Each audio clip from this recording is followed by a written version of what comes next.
think the honorable thing for our species to do is deny our programming. Stop reproducing. Walk hand in hand into extinction. One last midnight, brothers and sisters opting out of a raw deal. Do not trust any friends or family members. I repeat, do not trust friends. You want to talk to me about Eminem? Speaking of diarrhea, you wanted to talk to Yeah. me. Yeah.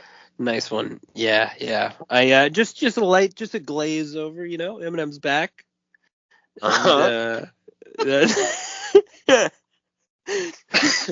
And hilariously, I'm not sure if did you Google any news on this just briefly?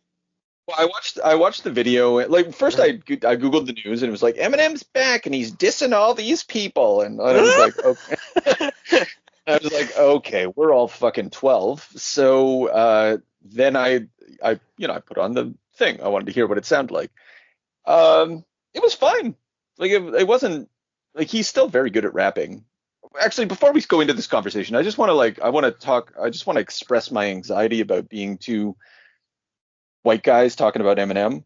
It makes me very uncomfortable. Listen, you know what? I'm not getting into it at all. I found the news articles funny. First of all, my enjoyment of rap and hip hop go back a long way, but not enough for me to comfortably speak about it. Outside of that, I just thought the articles that said millennials wage war against Gen Z as they attempt to cancel Eminem, which I just found funny. Apparently, there's a lot of like Gen Z like Twitter posts and shit that hit right away that were like, "This guy's 60 years old. Who does he think he is?" Right. And he's like, I guess they're not familiar. I mean, I can only imagine that there's a lot of people out there that are social media type people, or a lot of people want to label themselves as whatever, YouTubers or YouTubers, or what do you call those guys? Instagrammers. Oh, I have no idea. Like influencers. There you go. Whatever. Anyway, fuck off. Whatever. But it's just funny to see people that obviously haven't done any research to realize that.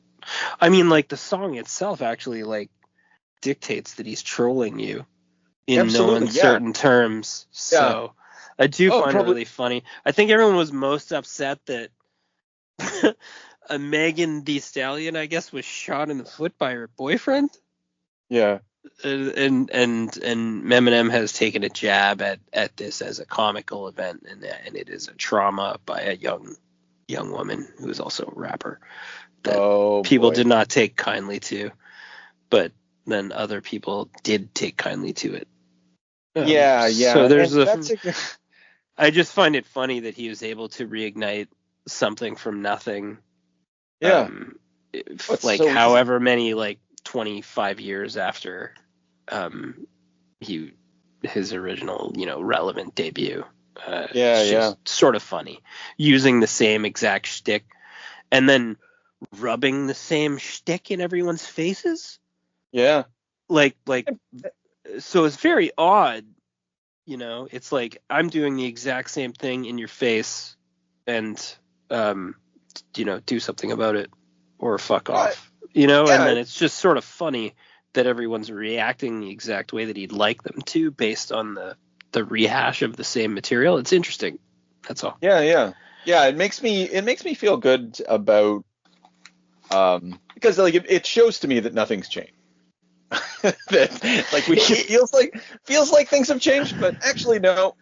Eminem's taught me that the river is the same. You actually can put your foot in the same river twice. There you go. Yeah, that's it. And that's the gist of it. Yeah, and it's just sort of hilarious. No, he's talented and stuff. I found myself like thinking like, yeah, these are really good rhymes, and and as always, my same sort of thing is like, what a waste. What are you doing, dude? I guess you're very good at making money, and God bless you for doing it. Is the artistry really the trolling though? Is that it? That's the magic, maybe, I think, well, that's that's the real Houdini. That's right. Yeah, no, I think that I think everything you said is right, and it's explicitly stated both in the song and in the music video. He literally has a CGI'd version of his past self come through and start acting in this way, and asking it explicitly, like, what would my old self say? And he's kind of making fun of himself while he's also making fun of the culture and inviting everyone to try to cancel him, just like he did way back when the real Slim Shady first showed up. And yeah, I don't know, man. It's before you asked me to talk about this, I wasn't really. I'm not impressed now, but but No, you shouldn't be. yeah, I don't think there's yeah, anything to really be terribly like impressed with. yeah, Just like fascinated that his artistry was able mm, to rehash something from the exact same nothing just based on the current cultural sensitivity. It's yeah. just a hilarious roundabout that he's decided like now's my time to strike. So Yeah. It's a good. congratulations to him. That's all. It's a good time. It's a good time. Speaking of a good time, Sort of a dark victory for him, if yo. Yes, almost a Batman Dark Victory. Not for Batman, but for Eminem. No. Yeah, the Extinction Agenda with James and James. Today we're continuing our journey into the mind of Jeff Loeb. This time also with Tim Sale in a little Batman Dark Victory. When did this fucking thing come out? November 1999 to December 2000. 14 issues. This is a Y2K book. Remember Y2K, Ooh. James? Yeah. World was going to end. It's going to be Yeah. awful. I think Nice Eminem if was it just did. coming to power. That's right.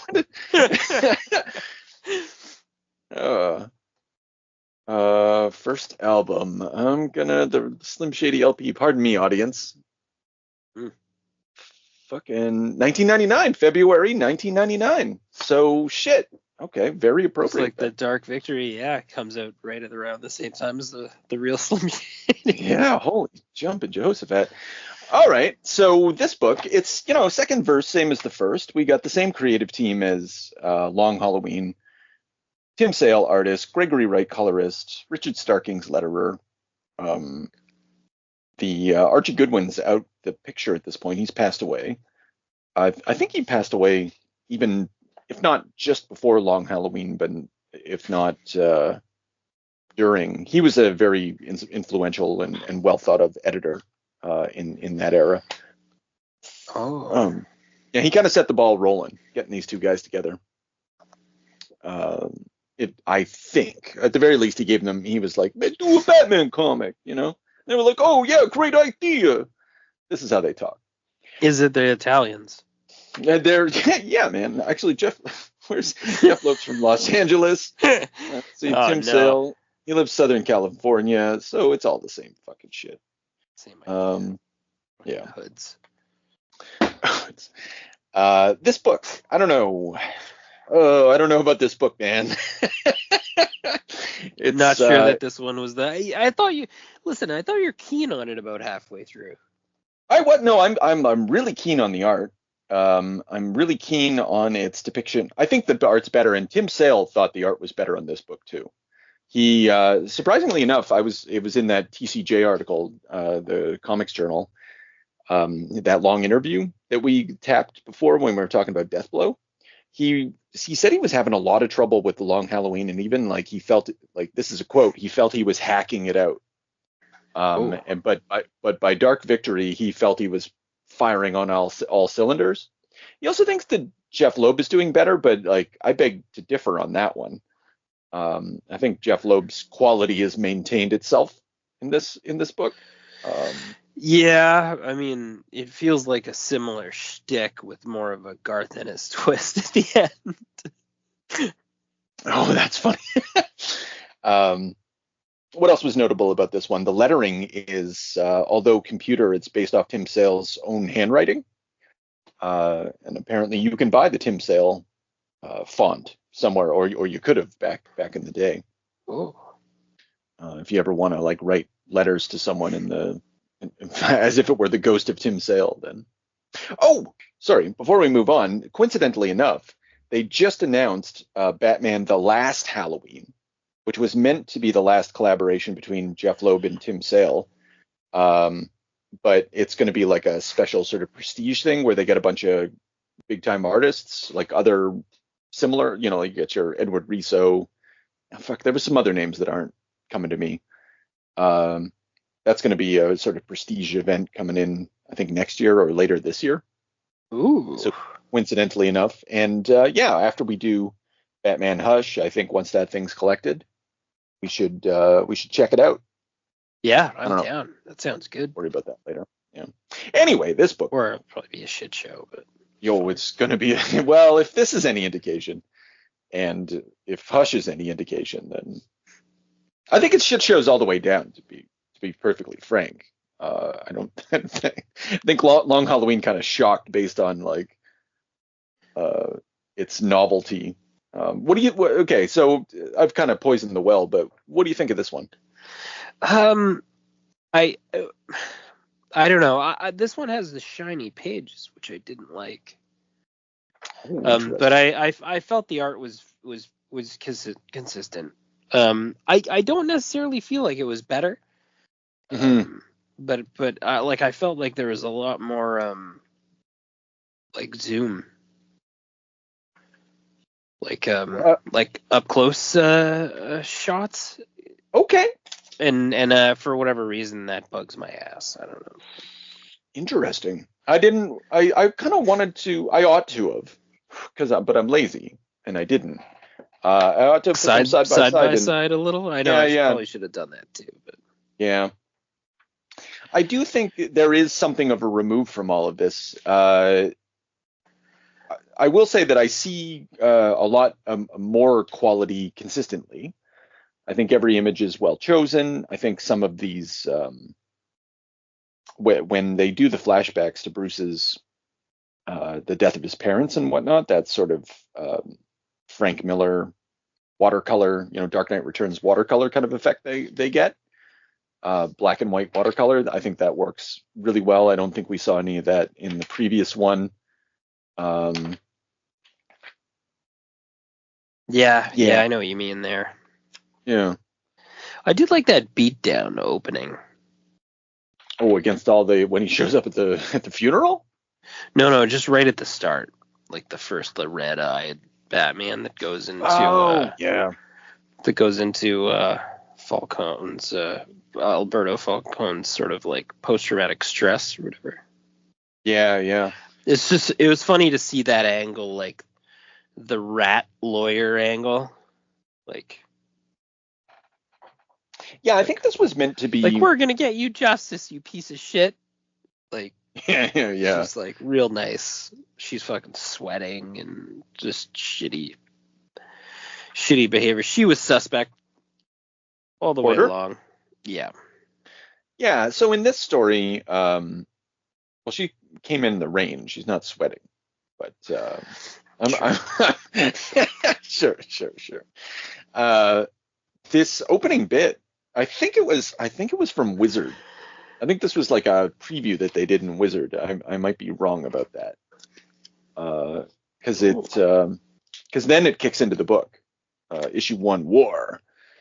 But that said, though, I think I like. Okay, so what do I like about this? I like that there's a lot of callbacks to Batman Year One. There's a lot of closing off of like, oh, whatever happened to Commissioner Loeb and Flass and Braden or Brandon or whatever that fucking guy was, Braden, and all those guys, and like spoilers, they all died, and that's why they all got fucked out. Yeah. What did art's amazing. I think the color palette changed a bit. It did, yeah, and maybe that's what threw me off a little bit. Yeah, that's entirely possible. I think there's a lot of changes like this. It's been a few years since the previous collaboration. He's picked up some new tricks. He's changed in a lot of ways. The most suspect thing in this whole book is the sheer size of Bruce. Oh, he's gigantic. Yeah, yeah. When he first shows up, when he meets Mario Why does Falcone. no one suspect that there's an issue with Bruce Wayne? Look at this fucking guy. Yeah. So what's the That story here? tracks though, really. Like, I mean, it's funny that very rarely is Bruce Wayne portrayed this way. Yeah. But it was really, to me, monster. it's necessary. How is he? If you want to suspend your disbelief, that's fine. Excuse me. Mm-hmm. But like, really, this makes sense to me. Like, when I see this monster, I'm like, oh, okay, that guy could put on a fucking rubber suit and menace six or eight people in a fucking room. No problem. Yeah, when he comes out of it's like when we first see him in page 32, 33, he's coming out of the swimming pool. Yeah. Yeah. Weren't you deported? Like, yeah. Big ass fella. And the other guy's not a small fella too, you know? No, it's like unwelcome guest. Yeah, he's in shape too, the other little guy. Yeah, yeah. And it's like, it's funny to walk into that scenario and be an unwelcome guest too. Jesus. Yeah. We'll just get going. Yeah. When the giant billionaire tells you to fuck off, yeah, you should take the hint. And then that leads into the I did like the the reveal of what's her name in the fucking wheelchair. Oh, Miss Gigante. Yeah. Yeah. Well, so I've got some problem. I do have some problems with that. Okay, so let's rewind for a minute. What is this story? And I think, for the audience, we don't have to summarize all of it, but like, let's kind of pretend to summarize it. Like what the fuck is this? I guess it's weird because to me it's like it's another murder mystery story using the same cast of characters that we left off on with the Long Halloween, switching gears from the Holiday Killer to the Hangman Killer. And not knowing who the fuck that is and having the same dupe story pulled on us where we're not going to know who the fucking person is until the end. But I did find, despite the fact that, the hard part about this is that there's no like there's a through line, but there's no reason for this. I have a hard time running through the reasoning behind this, except for that there's just another mystery involving the same characters with the same motivations. And at least we're not having three different killers. Yeah, I think, okay, so I agree with you. It's fucking dumb. But maybe and I just thought of this while you were talking. Like, I don't want to defend this too hard, but let's pretend that we were going to try to defend it. Like, isn't every Batman encounter with a particular villain a rehash of the same old fucking shit? And so if one encounters the Holiday Killer or the Hangman or like this particular nebulous whodunit kind of character, maybe there's an appropriateness to the fact that it's just the same iteration of bullshit done again with like, the pieces have moved slightly, but it's the same thing. I like maybe there's an honesty to that about within comics publications. Like Jeff is not trying to reinvent the wheel. Yeah, and it's true, and they did, and I mean they did hit it out of the park before, and there's still some wiggle room here. I feel with the characters. Yeah, I think it still comes off well. I think the only problem with this book is that it's just not the first album. It's kind of a disappointing second album. But it's like still pretty good, man. You still put this on. Like I'm gonna keep this. Yeah, this is like Nirvana's second album. Yeah. Well, you mean after the big one, like In Utero, or yeah. Who remembers that one? No, it was Incesticide. I see. Oh, sorry, you were talking about. I see. Yeah. Oh, I have to refresh my memory about. Well, I'm not. Yeah, if anyone's got some heat for me on that, please. Send it. Okay. It's fine. I'm sure there's a defense. But I'm sure there is. Still though, there could be better examples out there. But like the. That's a pretty good one. Yeah. Stand by my decision. Yeah, go ahead. No, sorry, go. Oh, I'm not honestly not quite sure. Like, because we suffer from the same problem. And then let's get back to Sophia Falcone or Gigante or whatever. Fucking spoiler. She's the hangman, I guess. Yeah. Was she pretending to play? Like again, it's the same fucking thing where I'm like, what?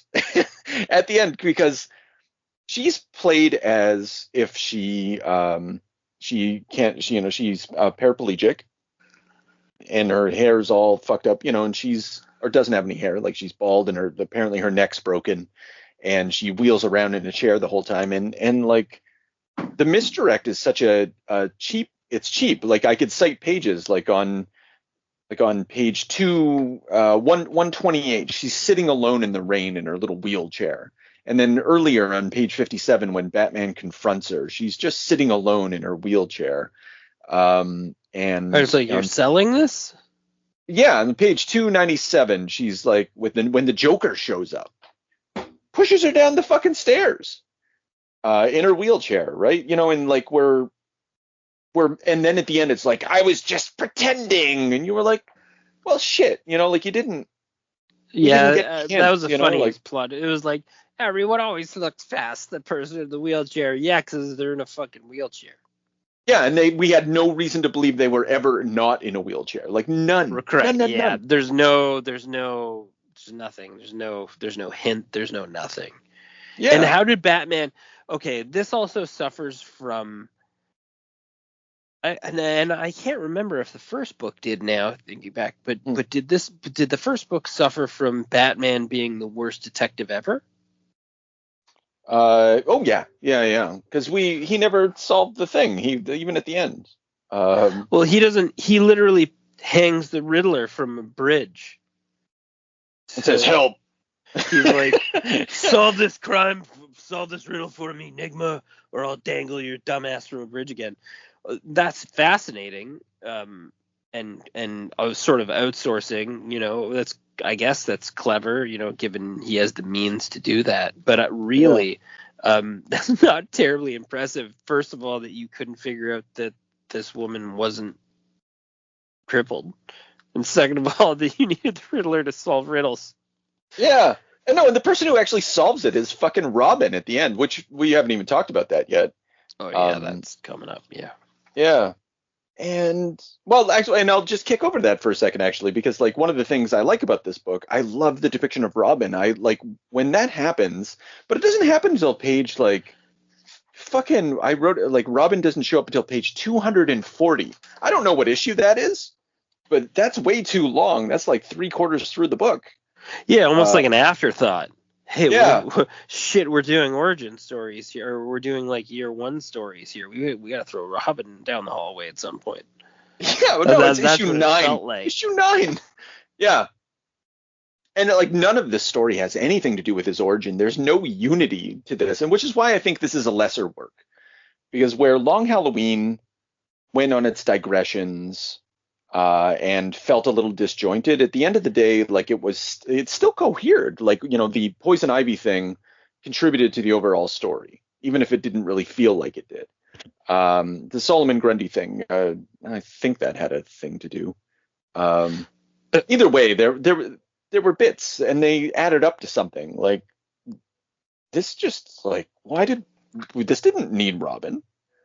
I'm glad he showed up though, because like the best parts of the book for sure.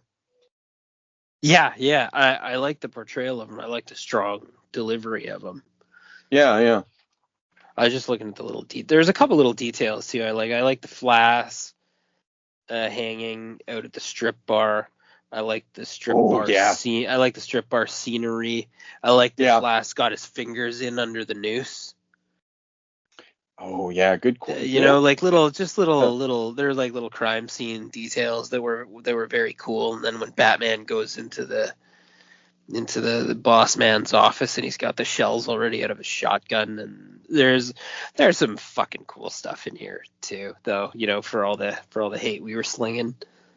No, there's a ton of cool stuff, like the depiction of Batman Bruce Wayne training, page 202 to 203, that after he gets sprayed with the fear gas, he's just like, it shows him doing like the Houdini thing. Get back to Houdini, and crawling in through the chimney.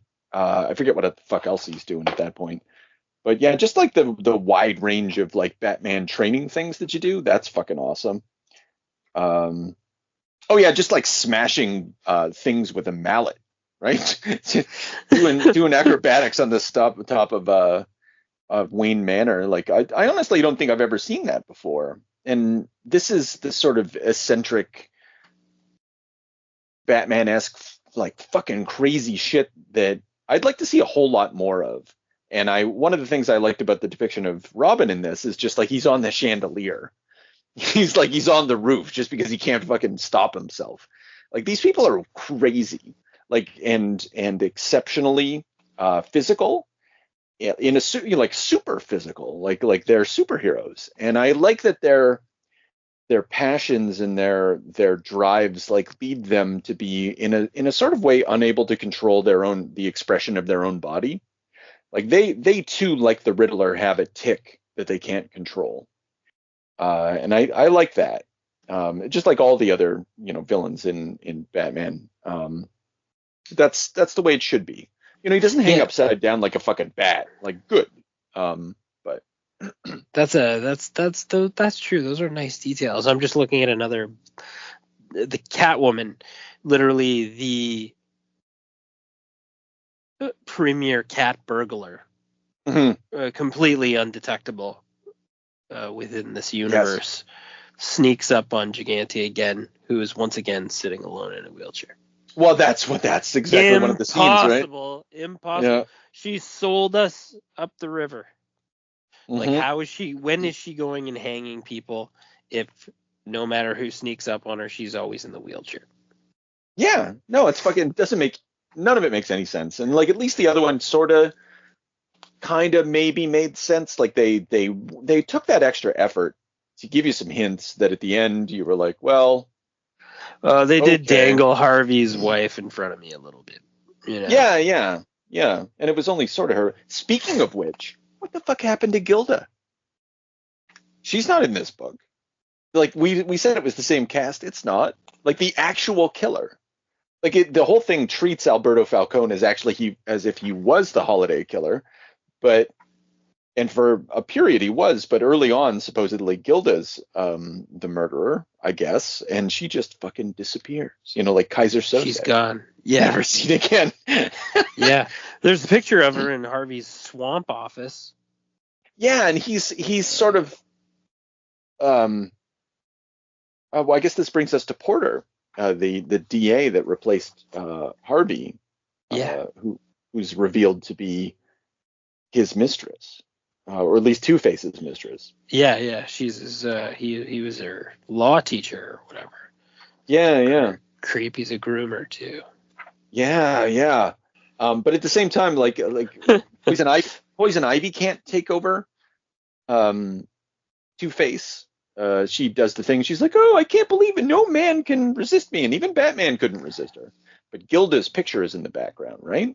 Like, Gilda is potentially the reason. Like, I think there's a story to be told behind this story. Like, I think Batman Hush would have been, and I know I'm getting ahead of ourselves, but like, I want to say right now that if Gilda Dent was revealed to be behind Hush, I think that would be so much cooler.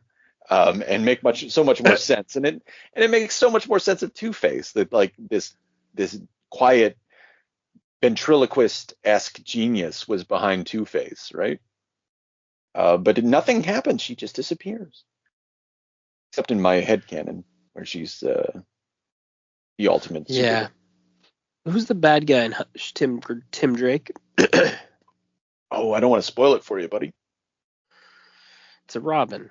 It's one of the old Robins. Oh, you think it's really Jason Todd? I thought that's who it was. No, man. Sorry, I'm not going to tell you. But I'll tell you that's not it. Yeah. It's I think it does tie into some of this stuff that we're reading, though, because like I think there's one element of it that anyway, we'll get to it after this. dear audience, I think I already said we're going to be doing Hush. I didn't like the Joker in this. It wasn't because He fucking sucks. I hate. Yeah, go on. and I'm not going to get too down on that. I also don't like the way he was drawn, but I also the Joker. I don't mind people shitting on the Joker because he's overused, and also like completely senseless. So that's a hard character to use well to me. Right.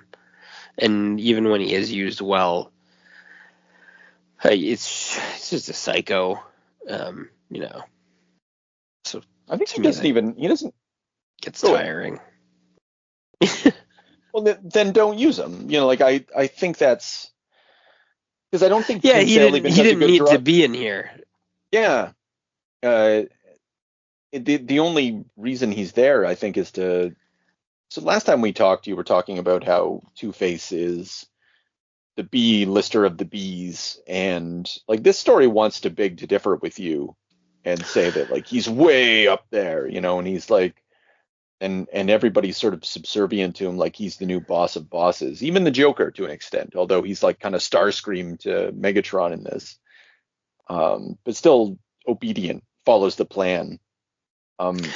Yeah, it's true. This really does sort of give like an organizational like mind to Two-Face and make him into like a kind of a menace. I don't think it's warranted though. I don't like. I think your evaluation in the other book had a lot of merit, and I think that this book kind of papers over that in the same way that it papers over the existence of Gilded Den. It's true. They're just sort of like freebie. It's like Two-Face is a crime boss of everybody. How? Yeah. He's not as smart as half of them. Has no powers. Any one of those villains could walk right through him. So why are we all sitting in a fucking fake courtroom playing morons? Doesn't make it's tough. It's a tough one to swallow. No plot device given for that. It's just that Two-Face is a bad guy and he's important. So there. Yeah, I wonder whether or not it.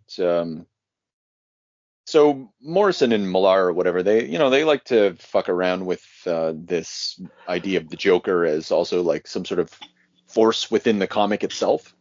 Equivalent to Batman, like this. Use the fancy word ontological force within this thing of being within comics. As a, I don't know, I hadn't really thought too much about it, but they definitely put him in. He has a way of interacting with the text. Let's say. I think Two-Face is maybe placed similarly. Like I think that there's a lot of stories that can be told, or at least one story that can be told about how. I think a lot of writers point to the idea that he is this nexus between order and chaos.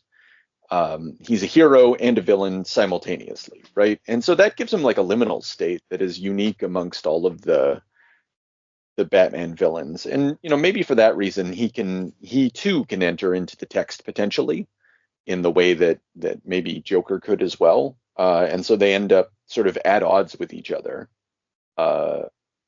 I don't, but not like imperfectly. Like it's still as a just a reader of someone who enjoys these characters, doesn't make any fucking sense. I'm just trying to find some sort of way to think about this so that way it just doesn't come off as completely fucking dumb, which it is. That's a nice reading. Yeah.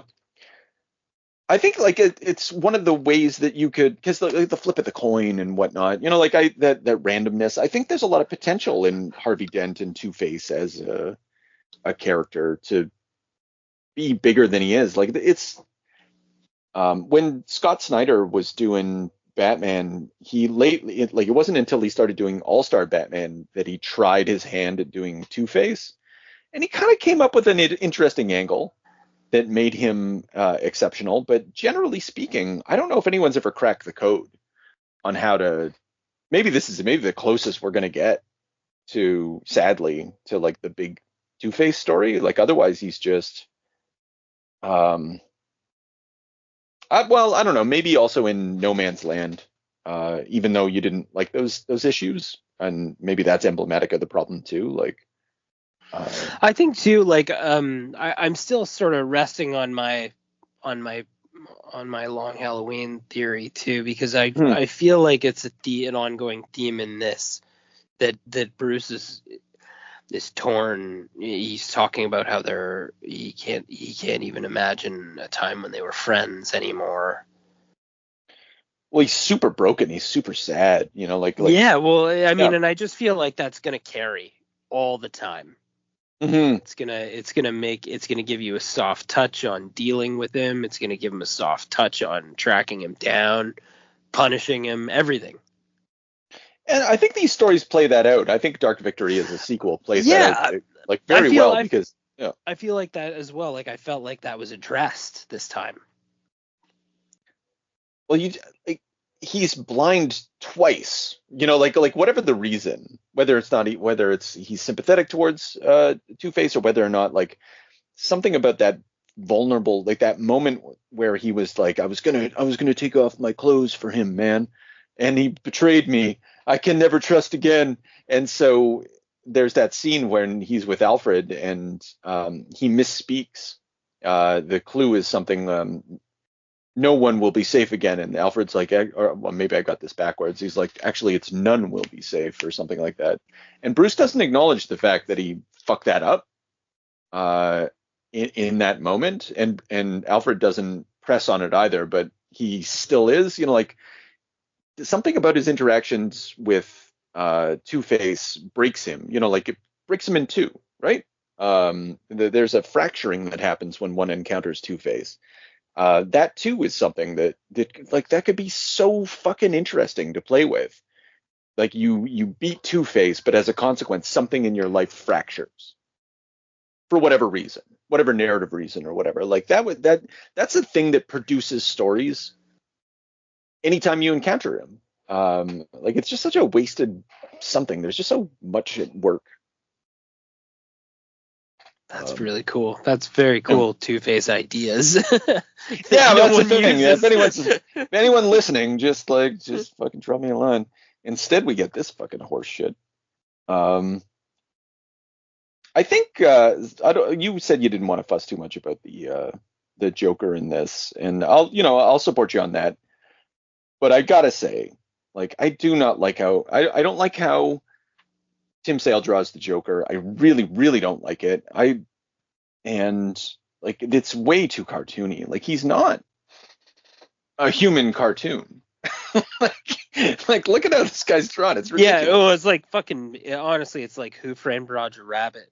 Yeah. It's like fucking Bugs Bunny. He's got the Tommy gun.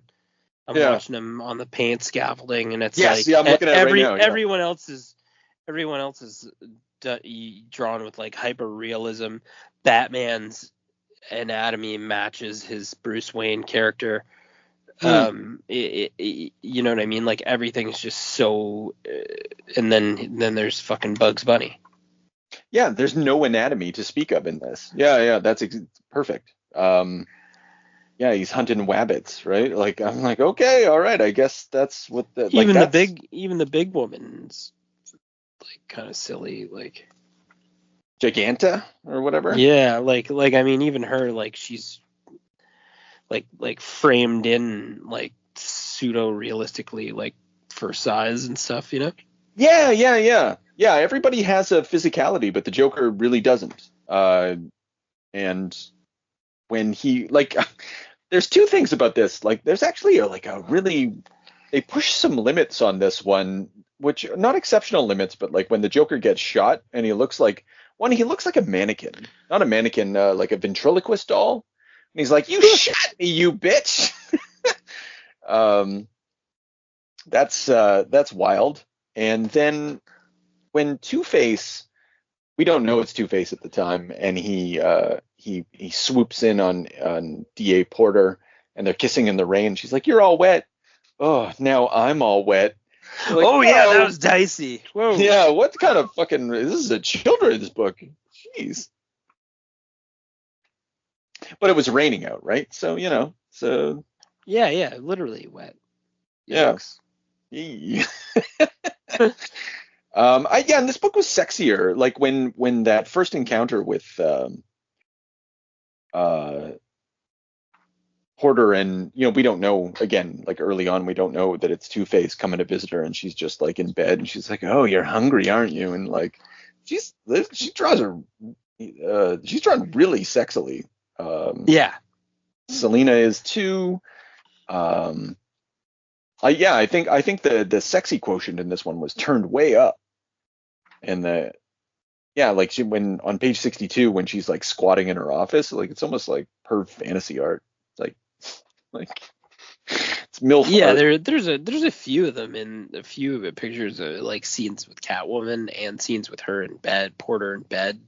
Mhm. And there's definitely like more like burlesque things going on in this book too. Like just in panels, not even in dialogue. There's also Yeah. seems to be like Porter seems to have like a sexual tension with Batman, like an anger, you know.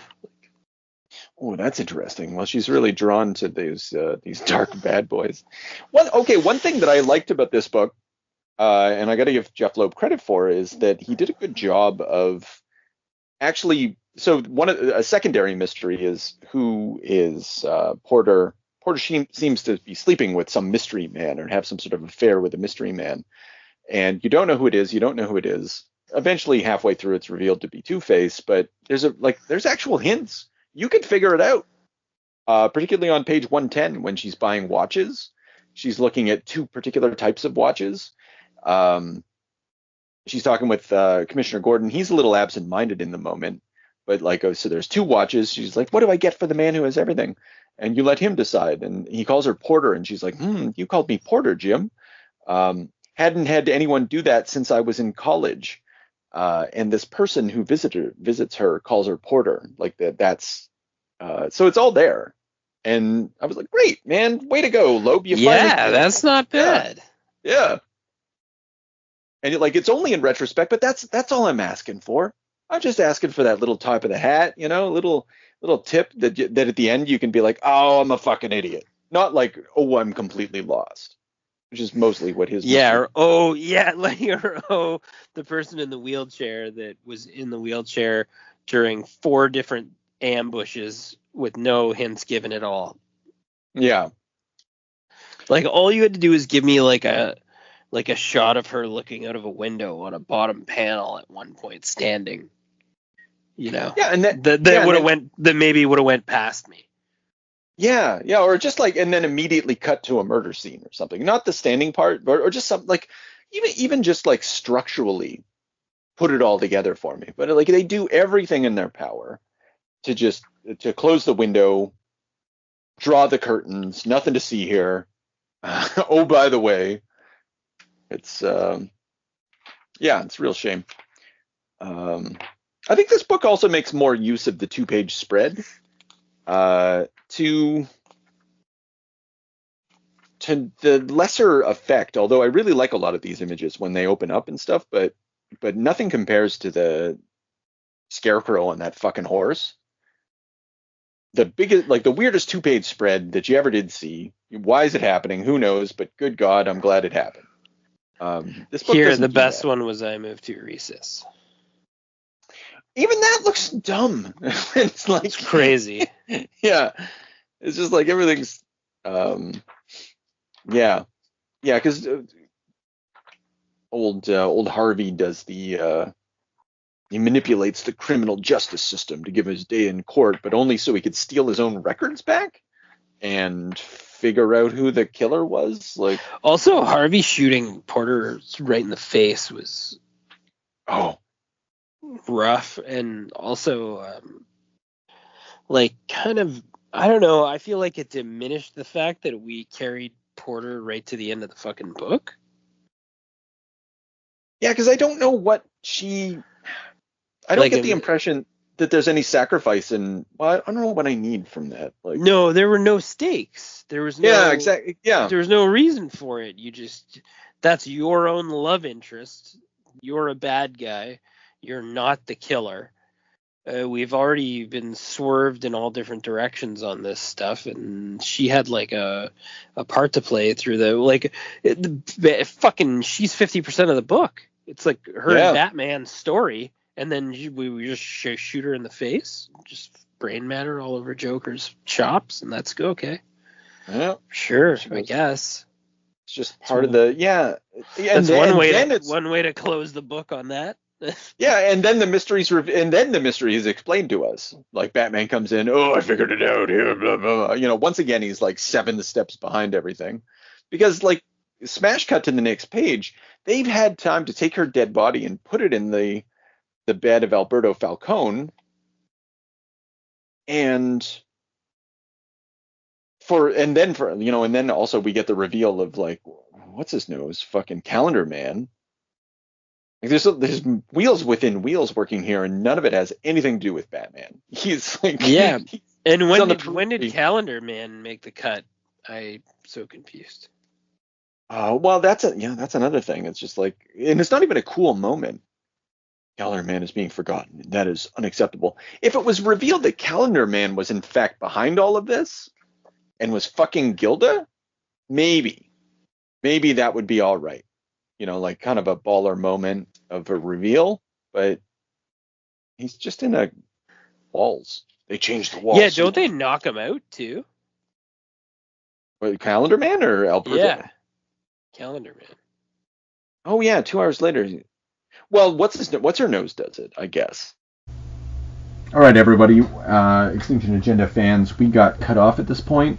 We started talking plenty bullshit to ourselves in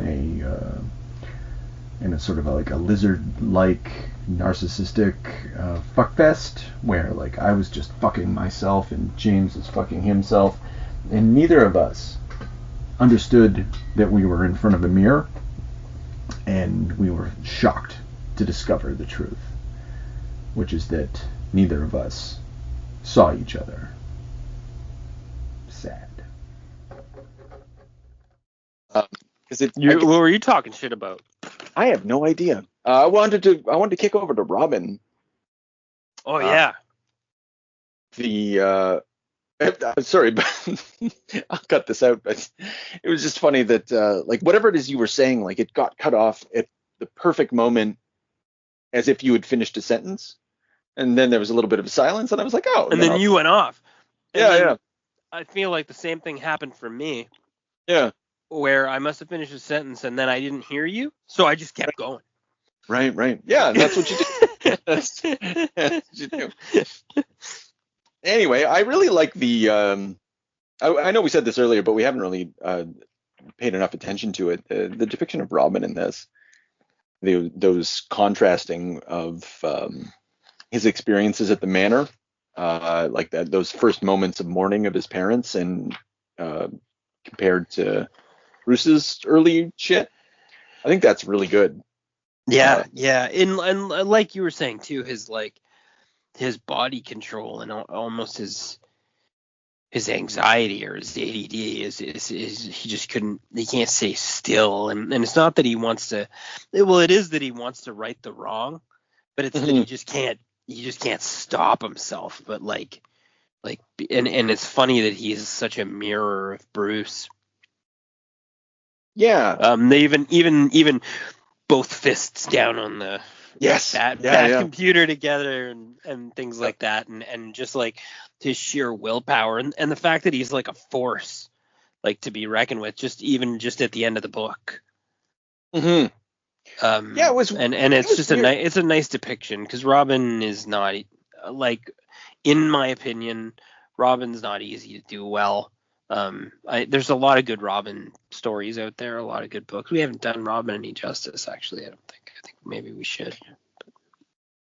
Yeah, well, I think comics mostly don't do Robin a lot of justice, and so it's difficult for us. It's difficult for Chuck Dixon to hear what you're saying. Right? Yeah. Well, Chuck's done a fantastic job. He's the one and only who I don't know. I think that obviously your Frank Miller does it good, but that's different. Your Chuck Dixon does it as a Spider-Man story. Like with the secret identity, and I got worries about my parents, and all that stuff. I got a girlfriend, and how am I supposed to balance that with superheroics? And then you get your I guess this depiction, which is really like kind of the one of the best, because I think that like you were saying, he's a force, like immediately, like it makes sense. He's a young Bruce. He's Bruce's son, and he should be like that. He's not the same, but he is. Uh, that's such a simple thing. Like, you don't need Damien, honestly, with this version of Dick. No, he's just he's a menace. He's like a physical presence. He's already he's got a detective mindset, and he's just like, I don't know, he's inserting himself, and it's in a way that Bruce is accepting because he's so capable. Yeah, he finds him on the fucking roof, and he's like, "Okay, kid, go down." And he finds him later, like beating up on some thugs, but because he's 11 and never learned how to fight, he gets a pounding, and it's yeah, you're right. Yeah, he's forced. Like, Bruce doesn't have any like agonizations over it. Like, he accepts him pretty easily. He feels guilty about it, and then he just accepts him. But it's weird. He's kind of because originally he was going to reveal himself to Two-Face. That was the whole thing. Like, I was going to tell him my story, and Two-Face becomes sort of or Robin, sorry, Dick Grayson becomes a surrogate for Two-Face in this story. Yeah, that's funny. Yeah, that's true too. I didn't think of that. I don't know what it amounts to, though. Like, he replaces his best friend with a young boy. Like, I don't know. That's like it's meant to be some sort of like love story or something, or like a bromance. Like, it's weird to take that very same impulse and then just reimpose it on a pubescent lad. But I guess that's what happens with Batman. Like how does that's the fucking place that this operates at. It always has. I mean, Frederick Wortham is onto something. The seduction of the innocents. Yeah, well, it's also like the mini-me sort of that he can't help but see himself so much in the reflection that he's just gonna open up everything. Well, how does he deny it? Yeah, I guess that's it. Like, he's both a surrogate for Harvey Dent, but also a complete reflection of himself. Like, there's sort of a narcissism in it, I guess, at that point, which is kind of a weird way of thinking about it. But that's parenthood all over, isn't it? Like, we're gonna have kids for the purposes of, I'm just gonna have some kids. It's gonna be like us. It's gonna be great. Yeah, that's not true. No.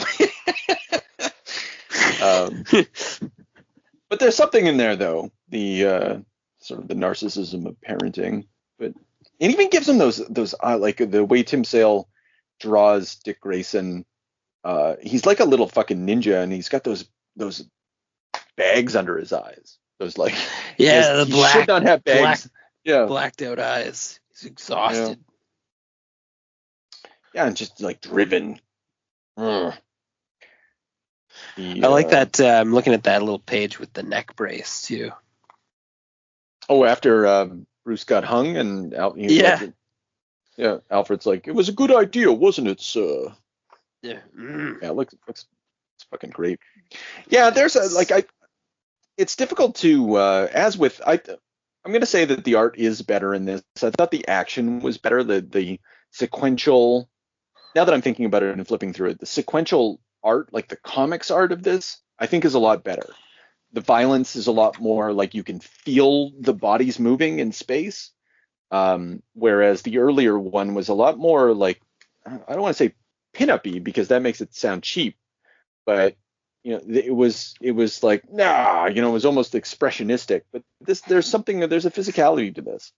I think the backgrounds are rendered better to an extent. The figures are different.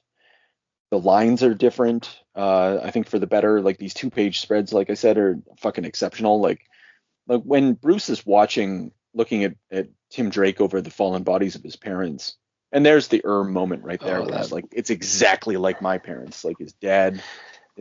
Yeah. The whole back stadium is blacked out, and he's just looking down. Yeah. Like everything's disappeared, and he sees like, oh, it's myself. I just wish this shit came earlier. I think this, like, the emotional core of this book is back ended. And what do you do? Like, big mistake, guys. Like, real rookie error. It's fucking dumb. I think the other stylistic thing I want to point out is I like Batman's cape in this. He does like this inky thing to it that was missing from Long Halloween. Where, what's a good example of it? I wrote down a page.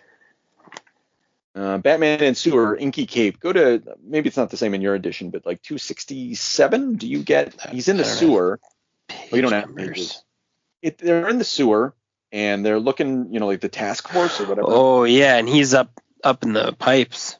Yes, yeah. Look at his cape in that. It's all like it's like these flowing ink. It's interesting. You see it throughout. It's a thing that this shows up in this book, but that I don't think was in the other one. And when he takes out the Mad Hatter in that sequence, like he's like watching out for Jim. It's a four panel sequence. Lopez, King, Wilcox, and the Mad Hatter's pointing down, and then you see like Bruce grab the gun, and he grabs like his fucking nose and pulls back in the shadows. Very cool. Yeah, they were doing the old Aliens. Yes, squad in the sewer or whatever. Yeah. So again, like, that stuff was kind of missing it was definitely missing from the other book, but so I do think there's improvement. I do think I see it. And some of it takes away from the grandeur and makes it more a little pedestrian, but it's difficult to use that word with this type of art. Oh yeah, there it is. Found it. Yeah, it's fucking cool. Oh, you found it, yeah. Yeah. And the cape's there, and then it's gone. Yeah. So last time we talked, when you're in the shitter, and you immediately said Mr. Freeze. That still stand? Yeah. Do you think Mr. Freeze really brought his A game here? Or? No, not at all. I just like I think it's really funny that this book sucks a little bit, and all of a sudden, like, it's just Mr. Freeze is there. So that's, well, you know what? I think that he like just added the Joker and Mr. Freeze, just Mad Hatter and shit, just cause they didn't really play any like narrative role in this. I guess sort of Scarecrow did a little bit, and Two-Face, but those guys, when you really go into the deep toilet is when you're like, try to do something with Mr. Freeze where you're like, I think I'm going to tell like Mr. Freeze's love story and include his wife. That's when you're going into no man's land. There's no coming back from that. It's not going to be good. Like, fuck off. Oh, that's so not fair, man. That's so not fair. There's so many good stories that meet that criteria, but there's so many that don't. No, there is. You're lying to yourself and to our audience. Okay, you know what? I'll give the Batman animated series a nudge. That's it. Oh, thank you. Yeah. All right. There we go. I'll give the rub to the Batman animated series. That is precisely where it happened. Yeah. The only display of that sequence where I felt any emotional pull at all. Yeah. But everyone that might have been that might have been one of the movies. Wow. What do you mean? Oh, you mean the Batman animated movies? Yeah. Was it Mask of the Phantasm? No. It was in the series. It was in the series for sure. Like, there was a lot of them. They kind of pulled it out with Batman Sub-Zero was one of the animated movies. That sucked. That went along that route. When it was fucking super great, was in the animated series, I guess like season 3 and 4. That final season, I remember there was I feel that I remember there was a real kick-ass continuation of the ongoing animated series Batman Mr. Freeze saga that capped it off kind of nicely. No pun intended. Anyway, yeah, but past that though, yeah, man, it's tough. I think that there is. You remember that series of Batman stories, the Batman One Bad Day, like Riddler One Bad Day, Ra's al Ghul One. Yeah, I remember that. The Mr. Freeze one in there, really liked, but ultimately I liked it because it was a Robin story, and it had fantastic art. That's the only other like Mr. Freeze story that I've encountered that kind of captured a good vibe. But we're not talking about that. We're talking about this. No fucking good vibe here. He shows up for no goddamn reason. Please, anyone out there, any fans of our Batman run here, let us know about any Mr. Freeze stories that are really like boner inspiring. Yeah, Mr. Freeze comic stories though. Like don't fuck around with us. We know what's out there in the animation land. There's maybe. Well, I think, Frank Miller, Jim Lee. Oh God. That's at the back of my book. It's a coming. I guess maybe we'll have to. Maybe after. Well, we'll worry about future projects later. Yeah. So okay, Batman Dark Victory. Kind of really lopsided. An improvement in many ways and a decline in many others. But I guess I wouldn't kick it out of my bed. No. I still, I mean, for Batman stories with a fun arc and great art and like a cohesive writing and artist team, like you can't go wrong barking up the Jeff Loeb Tim Sale tree here. From what I mean, no matter what shit we talked. Yeah, like from a sort of an analytical perspective, you're like, well, this story's fucking dumb, but like from page to page to page, I have no complaints. Like just as far as like comic arts goes, this is it, man. You got to own this. If you like to look at Batman and you like to look at Batman's villains and they aren't the Joker, you're in luck. You're in a lot of luck. You're gonna. This is fucking great. I'm like, the problem is that it's the second effort, and so it's hard to remember the miracle that this is. Like when you encounter, like Dr. Manhattan says, we're all thermodynamic miracles, and so we forget. And similarly with Batman Dark Victory, you forget that what you're holding is a real piece of magic, but like I don't know, it's magic. It's magic at the same time that like the trick it's trying to pull off is kind of pathetic. But the magic's still there. Now all we need is a little energon and a lot of luck.